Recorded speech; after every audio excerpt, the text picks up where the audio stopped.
One day they called me and let me know that my dad was in a coma. I flew as soon as possible, I went to Peru. It took me 3 days to get there. And when I got there, he was out of the coma. And they talked to me, he talked to me and say he was going to this dirt tunnel. And there was these people trying to get a hold of him. And he was wrestling, he said, no, I'm not going there. And he ran back to the light. And that's when he woke up. When I got there, he just waking up and he told me his story, and that's why I present the gospel to him. I talk to him about Jesus, about God, and he accepted him in his heart, and he got saved finally. And he told me he wouldn't take it from anybody but me. He believed it, and my dad a year later passed, but when he died peacefully. They called me back in March and they told me that my grandmother was really sick. They had taken her to the hospital and she had refused dialysis. Her kidneys were shutting down. Actually, one was already not working and the other one's only working 20%. And she had this anemia that was killing her. And she wanna go home. That's all she wants to do is go home. And they called me and they told me, if you wanna see her, you had to come. But I couldn't go. Timing was really bad for me, so I prayed over the phone for her,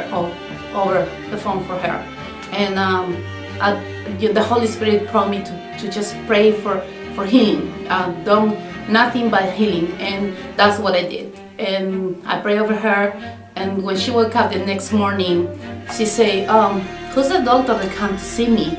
And everybody looked at each other and said, there was no doctor. And she was, no, there was a doctor here last night, and he touched me. He put his hands over me, and she was feeling better. The doctor came back a few days later because they actually was expecting her to die. And when they test her kidneys again, the kidneys were working like perfect, like no problem at all, and her anemia was gone in 3 or 4 days.